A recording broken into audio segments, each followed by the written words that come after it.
Hey, you guys! It's Peak out here in Singapore, and it's kind of late. It's about 1, and just got off of a training call with my coach and a group of other wonderful men and women who are pushing their businesses forward. So, I have been part of this challenge. It's about live video and how to capture your clients, and obviously, August Crenshaw is amazing. Hey, Celestine, I'm so glad you were able to join me. So, basically, got off this call, and I've been thinking about my journey so far. So, this challenge started on Tuesday for me because I'm out here, living in the future and stuff. And it will end technically on Saturday for me, but it was 5 days, and it's been a tumultuous 5 days. It's not a lot of technical stuff. I know how to do live video. Obviously, I've been doing it for a while, but the things that I'm learning right now, as far as how to position my business, how to talk about my business, what to talk about with my business, how not to give it all away just in like a 10-minute video, that's been kind of hard, and it's been a lot of growing pains for me, and I've been enjoying it, but it has not been comfortable. I'm not gonna lie and say it was. It's not. It has not been. It's see, I can't even speak right. It has not been comfortable. Okay, that's the bottom line. But the reason I named this episode, what did I name this episode? The irony of experience. The reason I named that is because God teaches through experience. Now, like I mentioned, August Crenshaw, she's amazing. I have been with her for a couple of years now. Not necessarily all the way as a client, but as a friend, as a colleague, and also as a client. We've been working for at least a couple of years. And I want to say, the stuff she's teaching in this live video challenge is not different from what she's been teaching me from the beginning. But the funny thing is, I learned more in these last couple of days because I put it to work than I did by just learning the theory. And that's sad because I should have learned the theory way ahead of time. I should have put it into action a way ahead of time, but no, I'm a stubborn learner, so I had to do it the hard way. What I learned was she's been teaching me not to give it all away. If I can help you heal yourself all of the way, right, in one session, you don't need me after that. And not to say that I want you to need me the rest of your life either, but what I'm trying to teach you here is not something that can be fixed overnight. It's not like a miracle diet where you can lose all the weight that you gained over the last 20 years in one meal. That's not what I'm selling either. And it's been hard. I've learned by cuts and scrapes and scars and, just rough, hard work. I've been in the mud with a lot of people. I've been trying to heal myself as I heal other people, and it hasn't been easy. And I don't want any of you, to think that it's some quick fix that I have for you. There's some, 5-step process that'll heal you right away, because the truth is, it's not like that. It's not like that at all. I need you to be comfortable enough to open up to me. I need you to feel like, you're in a safe space. You can tell me all of what you've wanted to say to your spouse, you've wanted to say to your child, you've wanted to say to your mom, but haven't been able to because something you say will. I don't know what happened. I lost connection for a second. Hey, Celestine, I'm seeing your comments right now. Yes, she is amazing, and I'm sorry that you're a stubborn learner too, but yeah, I'm a stubborn learner. But the point is, right, what I'm trying to say here is there is no one quick fix. These are your emotions we're talking about. There's no way you can tell me in one sitting what happened, throughout your life, okay, millions of moments, that you can tell me that in an hour and I can fix it for you. There's no way. But what I can do is, if you will allow me, what I can do is give you space to open up. Say all the things you've been wanting to say. You know that stuff when you have like a girlfriend moment with your friends and you're like, oh my God, I can't believe he did this. And if you'd just been there, you would have seen the look on his face when he was being smug and said this, this, and this. And he knows this about me. And he did this anyway, and I can't believe it. Those kinds of moments. Because they weren't there when it happened, which means you can say it the way you want to say it. And maybe that's not always the best way to say it, but at least if you get it out of your system, you can vent a little bit. And then we can get to the heart of the problem. But even that, to get to that place, is going to take you some time. You're not going to want to open up to me right away. But I know you need to. I have a client that comes to me once a month for an hour.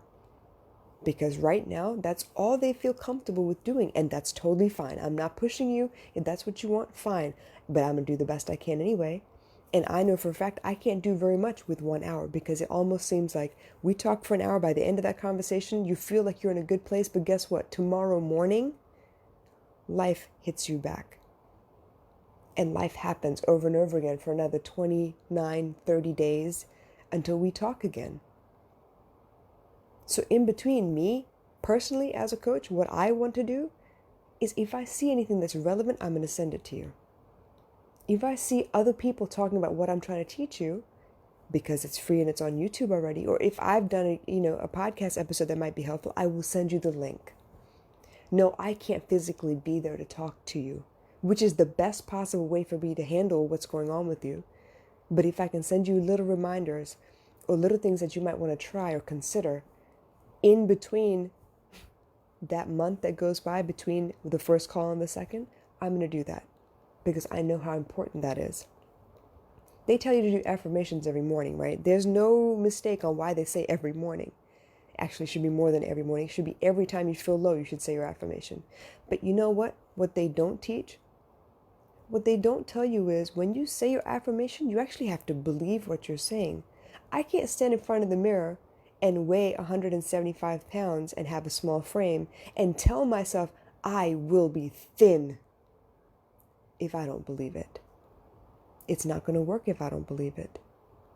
Now, if I were to adjust that affirmation and say, every day I put an effort towards hitting my goal weight, that's something I can get behind. That's something I can believe right away. I don't have to feel bad about that statement. I don't have to lie to myself looking in the mirror trying to pretend like I'm going to get to something that I have no intention of getting to, because I don't feel good about that goal in the first place. But the fact that I can tell myself I will try a little bit every day, yeah, that's something I can do. That's not so much pressure. I could do that. And that little bit every day, that's exponential growth. Because what was difficult on day 1, by day 5 might not be so difficult. So I might be able to do a little more than usual. These are the things people don't tell you. They talk about manifest the life you want, manifest this and manifest that. Absolutely, it's possible. I know it because I've done it. But it's only possible if your mind and your heart are singing the same tune. I've thought about leaving my husband many, many times before. It wasn't until I decided, you know what, that's it. No more. I am leaving the country. I am leaving the hemisphere. I am taking my daughter and I am going. Not until then did the plane ticket manifest. Did my mom manifest before my very eyes and say, you know what, I happen to be coming into Virginia to pick up your grandmother to come south for the winter because she doesn't do winters in the ice and the cold anyway. Why don't you come with me? If I hadn't made up my heart and my mind, I would not have manifested those things, because trust me, I have tried many, many times to think about how I would leave. Once I made up my mind, I started going through all my possessions. What do I wear? What do I not wear? It became one of those, oh yeah, let's have a yard sale because we have crap just sitting around the house. Well, guess what? I was clearing out my stuff. Because what I knew I needed was everything that I owned and that was dear to me to fit into one suitcase for me and one suitcase for her. I know that because I've moved around the world. I'm used to being a minimalist. But I know from experience that if I had not made up my heart and my mind, if my feelings weren't 100% in this decision, it wouldn't have happened. And definitely not as quickly as it did. Let me tell you, I went through an abortion procedure in October. It was the second one that year. It damn near broke me. I was down to about 97 pounds. If I tell you I was skin and bone still breastfeeding my 2-year-old, I'm telling you, I was skin and bone.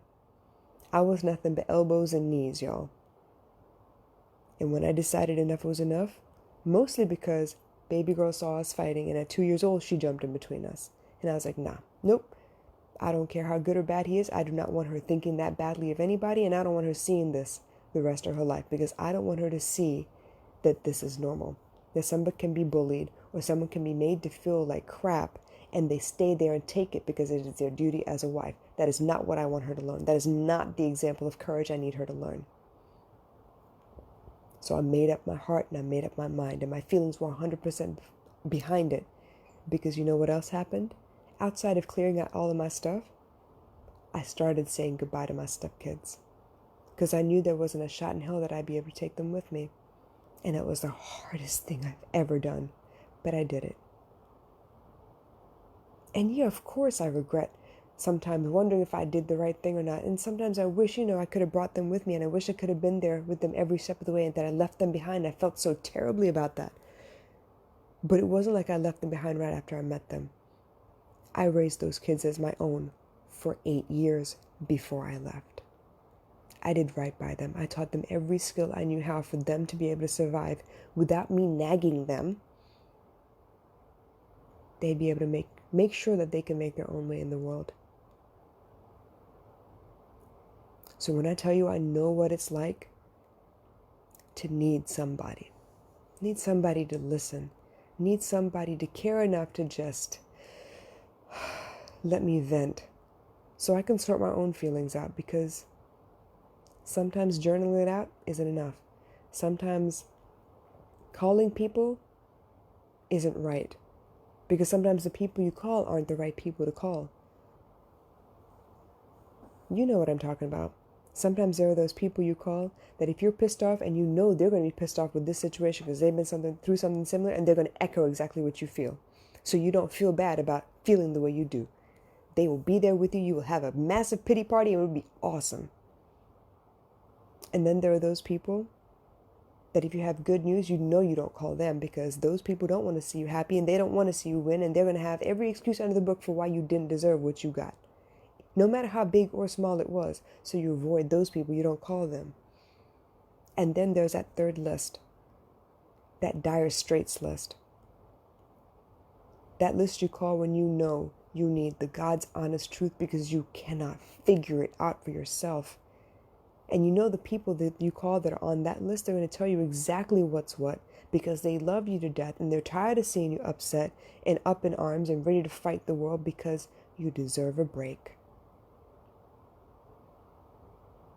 So you called them so they can tell you whether you are right or wrong. And you know, even if they tell you that you are wrong in that situation, they're doing so because they need you to know that you probably did it for a reason. But if you understand that this is your fault, that you created something, that you have the ability to change it.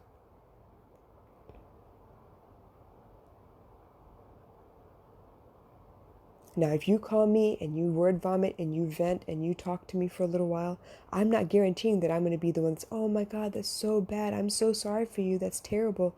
Or I'm not going to be so hard that I say, well, suck it up, rub some dirt in it. It'll be all right. You can keep on moving. I'm not that either.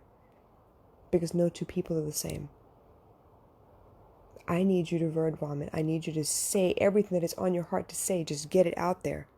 And once you're done, then I will start asking questions. Because based on what you told me, and I have no idea what you might tell me, but based on what you've told me, and based on the things I've seen of humanity in my brief 38 years, I'm going to ask some questions. And not all of them are going to be fun questions, but I need you to consider the questions. Because if you are going to lead the kind of life that I know you want to lead, the kind of life that has peace as a very big majority of your feelings, we're going to have to address some things. You're going to have to sort some things out. You're going to have to prioritize some things. And they don't always happen in the same order. It depends on how we talk. It depends on the kind of dynamic we have. If you're one of those people that can take a little, tough love, great. And if you're one of those people that's been beaten down a lot and you need some love and encouragement, then we can do that too. But nothing really moves forward until you consider your feelings.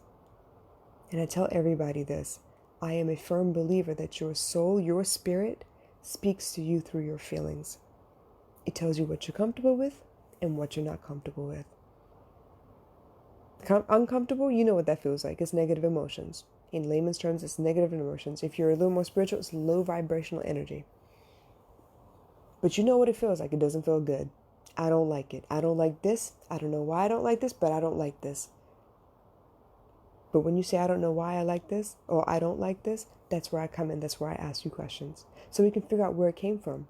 What story are you telling yourself that makes this uncomfortable? Where did that story come from? Where did you hear it first? Did you hear it in a movie? Did your mom tell it to you? Is it your mom's voice you hear in your head? Is it your brother's voice that you hear in your head? Where did it come from? Because it's important. If you're going to claim your power back, that power to change your life and choose for yourself and live the kind of life you want to live, you need to make sure you have all of that power with you. It's not going to be easy, but it will be well worth it. They say everyone has their own cross to bear. And your cross is heavy to you and my cross is heavy to me, and it's not made up of the same stuff, and that's cool. But do you really want to feel that weight on you every day? I'm telling you, I hated it. I hated it. There were days where I wasn't sure if I wanted to keep on. There were days where I wanted to end it because it would just be easier. But I know you're stronger than that. I know you have more life to live. I know you have a gift to share with the world. So why not find a way to lighten that load? Or at least look at the load itself and figure out what is yours to carry and what's not. That's a big thing too. Listen, I love you guys. I love you guys, and I know what it's like because I've been there. So if you have 2 minutes to message me and let me know you need my voice, you need to talk, that's all it takes. It's real simple. Message me. Let me know you need me. Let me know you want to talk. We'll start from there. The load doesn't have to be that heavy. And honestly, they talk about the straw that broke the camel's back. It's not the straw. It's the way the load was lifted. The load was carried. And the last straw was it.